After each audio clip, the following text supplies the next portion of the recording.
Hey guys, I just wanted to mention something real quick. I did reach out and I got a hold of Stonebot, the development team behind this game, and they said that the major issue that I was talking about, there's a huge issue that I bring up. They said that they've already got it fixed. The update is done. They're actually just waiting on approval, so probably within a day or two it should be up. So basically you can stop listening to this at about 7 minutes, unless you want to hear me battle with myself, as I was really conflicted on what kind of advice to give you guys. But you can tell, one thing is, at least I was right. This is a quality company who cares about a quality IP, so I think that's pretty cool. So there is a quick way to bypass this, and that is when the little dog is in the capsule, your final blow has to be an uppercut, and the way you want to do this is by moving both analog sticks up, and that making that your final hit will actually bypass this whole problem. I know for some of you that may not make any sense, but you'll get it. Anyway guys, I apologize for the audio. Things are crazy here. So I guess enjoy the video. Que pasa, mi amigos? Nima here, and today we're going to talk about The Last Friend for the Nintendo Switch. Now, before we get into that, I do want to remind everyone to please hit that like and subscribe button. You guys are amazing. I love each and every one of you. Anyway, I would say that The Last Friend is a game that has something for everyone, and I mean that truly. It's a beat-em-up, tower defense, and ultimately an adventure where you go around saving dogs in a post-apocalyptic world. Well, what can be better than all of those things, or at least one of those things? I don't know, except for the fact that the game is 50% off right now. I have a huge glowing review ready to talk about The Last Friend, but the problem is there is a major issue with it that does need to be addressed and something that does need to be talked about. And we will get to that, but first, just go over all the positive and really creative, unique things about this game. First off, the story is awesome. You play as a red-headed hero by the name of Alpha, who has as many lines as Squaw does in Final Fantasy VIII. You're accompanied by your trusty companion Tijuan, a little chihuahua who does most of the talking, and he also runs your main turret, the first turret that you get. As I said, this game is a tower defense game. Your whole goal is to rescue dogs, but at the same time you're being attacked by bandits, and they're coming after your RV that you and Tijuan live in. So you're given a bunch of different options as far as turrets, shields, mines, and all sorts of traps that you can use, and each one of these is upgradable. All of them also are usually like multifaceted, meaning like the splash cannon, for instance, will slow enemies down while it's also doing damage to the enemies. So there's a ton here. They also like to mix in the fact that the dogs themselves have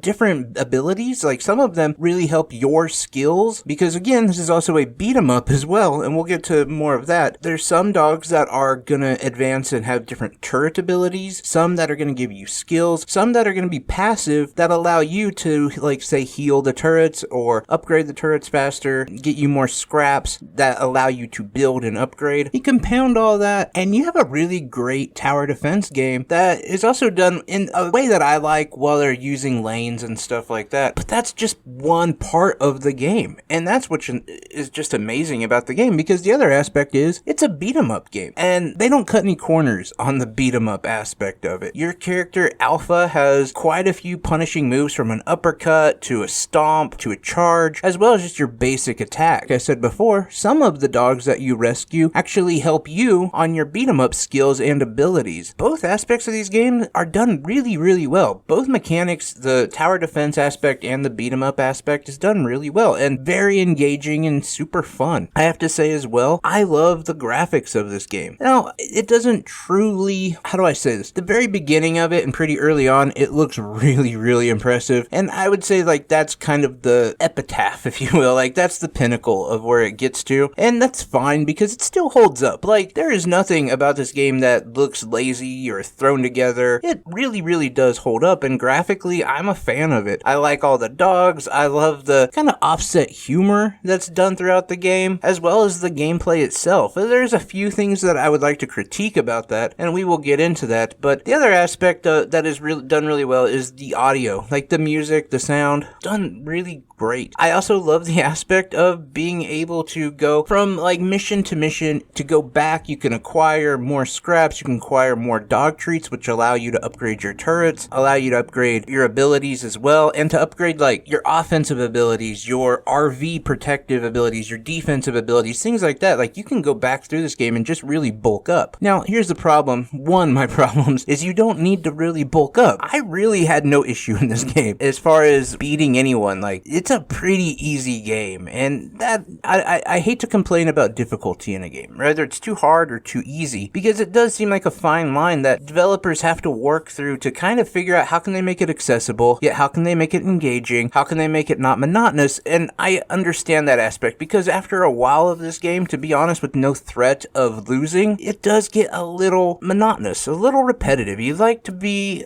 challenged a little bit more. And like I said, there's so many options and creative ways that you can use tactics and all sorts of abilities to your benefit, but you don't really need to. Like, you can just upgrade that first turret like all the way up and pretty much let it clean house. Maybe throw the water cannon one at it too and slow down enemies and just blow them out of the way. Not much of an issue. I'd like to see the need for all the other turrets, traps, abilities, and things of that nature. But that's a small problem compared to the one that I'm going to address next. And that is, after the second world and after the second boss, there is a level called the Research Center. And in the Research Center, Tijuan, and I'm not trying to give anything away, this is pretty, I would say, middle part, early in the game. Anyway, Tijuan gets captured and he's put in a capsule. And you got to chase him down and you have to destroy this capsule and release Tijuan. Well, once you do that, the game crashes. And I have tried multiple ways to figure out different setups, different times when I could destroy the capsule, because it's actually pretty flimsy. Like, you can beat it really early, and I thought that might have been the problem. Like, I released T1 before even the first obstacle really came up, and so I thought, okay, well, maybe we'll wait till the end. And there's like these electric barriers that you have to beat up to go further, so I thought maybe I'll just wait till we've gone to the very end. I tried to do it then, still caused the game to crash because of that issue. And I do have to thank Lee on Twitter, who helped me out with that. He sent me a message telling me about it, and I truly appreciate that, because once I did find that out, I've seen a lot of people cover this game and review this game, and no one's talking about that. And pretty major, because it breaks the game. Now, I have 100% confidence that they will fix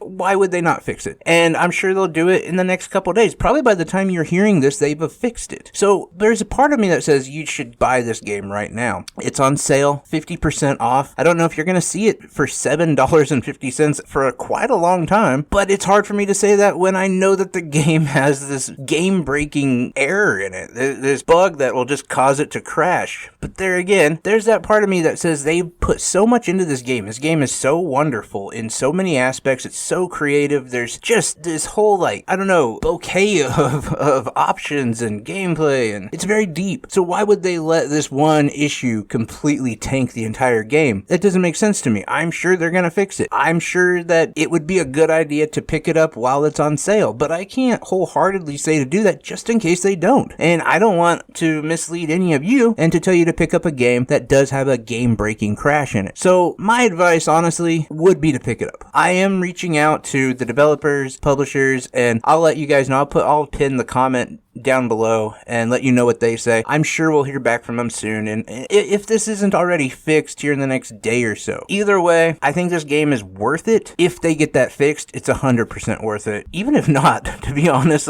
you get quite a few levels in before you have that stage. So anyway, though, I do enjoy the game. I appreciate you guys. I will do more updates on this page to let you know what's going on with it, if I figured out a way around the crashes, or if they're planning on fixing it, when they're going to do an update, that kind of stuff. I'll let y'all know. I appreciate each and every one of you guys. As always, I am hoping you guys have health, wealth, and above all else, I hope you are really happy. I hope you guys have a great weekend. We'll be doing one more review for this weekend, and that should close it down. Anyway, guys, take care.